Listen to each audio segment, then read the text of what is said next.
शाम को ही सबसे छोटी बेगम यानी चौथी बेगम के साथ उनके मैके जाने का प्रोग्राम तय हो गया था। लेकिन हाजी जी अपने कमरे में जाकर पलंग पर जैसे ही लेटे तो उनके दिमाग में आया कि मेरी चारों बेगमों में दीन की समझ सबसे ज़्यादा कौन सी बेगम को है, इसका इम्तहान लेना चाहिए। अभी तो रात हो गई है, सुबह जुमा भी है और बेगम को लेकर ससुराल भी जाना है। फजर नमाज के बाद पूछूंगा। यही इरादा करके हाजी जी सो गए। सुबह फजर की नमाज अदा करने के बाद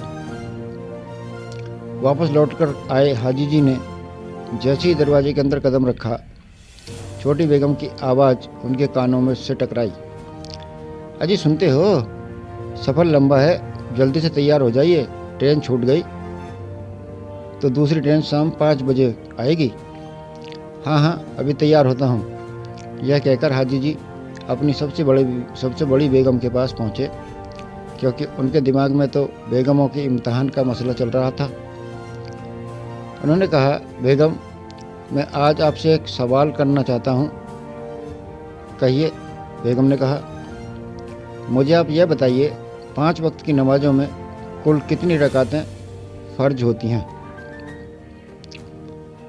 मैं तो यह समझी थी न जाने क्या बूझने वाले हैं, ये भी कोई मुश्किल सवाल है। कोई बात नहीं, अब बता दीजिए।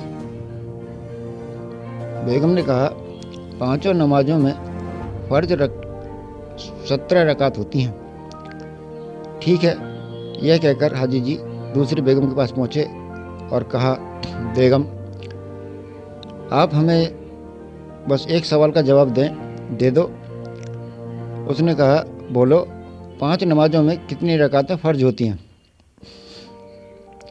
उसने कहा, 20। सुनकर हाजी जी का माथा हिल गया, क्योंकि हाजी जी को भी 17 रकात का ही पता था। ठीक है कहकर हाजी जी तीसरी बीवी के पास पहुँचे और उनसे भी वही सवाल किया। उसने कहा, 15 रकात होती हैं। ठीक है कहकर हाजी जी सबसे छोटी बीवी के पास पहुँचे। जैसे ही पहुँचे उसने कहा, अभी तक आप तैयार नहीं हुए? 3 घंटे का सफ़र है और आज जुमा भी है। ट्रेन निकल गई तो जुमा भी नहीं मिलेगा। चलते हैं, पहले मेरे एक सवाल का जवाब दो। जल्दी पूछो। ये बताओ, 5 वक्त की नमाज़ों में कितनी रकातें फ़र्ज होती हैं? 11 रकात। ये लीजिए, आपके सफ़र का सारा सामान तैयार है, बीवी ने कहा।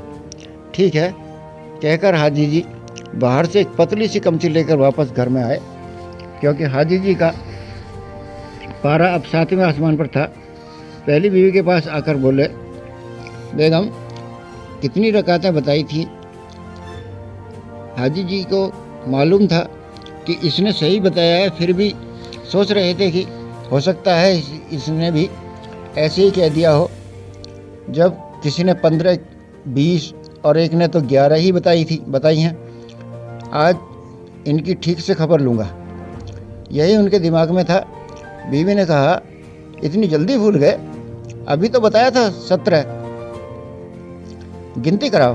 हाजी जी ने कहा। गिन लो। फ़र्ज की 2, जोहर की 4, असर की 4, मगरिब की 3, ईशा की 4। हो गई ना 17? ये तो ठीक है। दूसरी बीवी की खबर लेता हूँ। उसके पास पहुँचकर बोले, बेगम, आपने कितनी रकातें बताई थी? बीवी ने कहा, कानों को साफ करा लीजिए, सुनाई कम आने लगा है। 20 बताई थी। जरा गिनती कराओ। हाजी जी ने कहा। कर लो। फजर की 2, जोहर की 4, असर की 4, मगरिब की 3, ईशा की 4। ये तो 17 ही हुई। हाजी जी ने जल्दी से कहा। 3 बतर क्या आपके पापा जी पढ़ेंगे? बिना बतर के नमाज हो जाती है क्या? बीवी ने कहा। अब तो हाजी जी ने सोचा, मैं तो कुछ और ही सोच रहा था। ये भी सही है, चलो तीसरी की खाल उतारते हैं। वहाँ पहुँचकर बोले, आपने कितनी रकात बताई थी? उसने कहा, आज क्या हो गया है तुम्हें? 15 बताई थी। गिनती कराओ। कर लो। हाजी जी ने गिनती शुरू की। फजर की 2, जोहर की 4, हाजी जी की बात पूरी भी नहीं हुई थी कि तपाक से बीवी ने कहा, आपको मालूम हो तो आज जुमा है और जुमे में 2 फर्ज होते हैं। अब तो जैसे हाजी जी के अरमानों पर पानी फिर गया। फिर छोटी बेगम पर हाथ सीधा करने की बात सोचकर वहाँ पहुँचे और बोले, बेगम आपने कितनी रकातें बताई थी, ज़रा गिनती कराओ। ट्रेन छूट गई तो परेशान हो जाएगी, जल्दी चलो। बीवी ने कहा, चलते हैं, ज़रा गिनती कराओ। गिनती करने से क्या 22 हो जाएंगी? 11 थी, 11 हैं और 11 ही रहेंगी। अब तो हाजी जी कुछ ज़्यादा ही खुश हो गए थे कि 11 रकात की वजह से बीवी को पीटने को मिलेगी, हाथों की खुजली मिट जाएगी। बीवी ने कहा, गिनो। फजर की 2 रकात तो आपने पढ़ ली, अब हम ट्रेन में बैठ जाएंगे। जोहर की 2, 4, 2 नहीं, 4 रकात होती हैं जोहर में। हाजी जी ने कहा, आपका दिमाग तो ठीक है, जोहर के वक्त हम पर कसरबाजी हो जाएगी, इसलिए जोहर की 2 रकात होंगी। बीवी ने कहा, ठीक है। हाजी जी बोले, असर की 2, मगरिब की 3, ईशा की 2, कितनी रकात हुई? बीवी ने कहा। हाजी जी बोले, 11। हम भी तो 11 ही बता रहे हैं।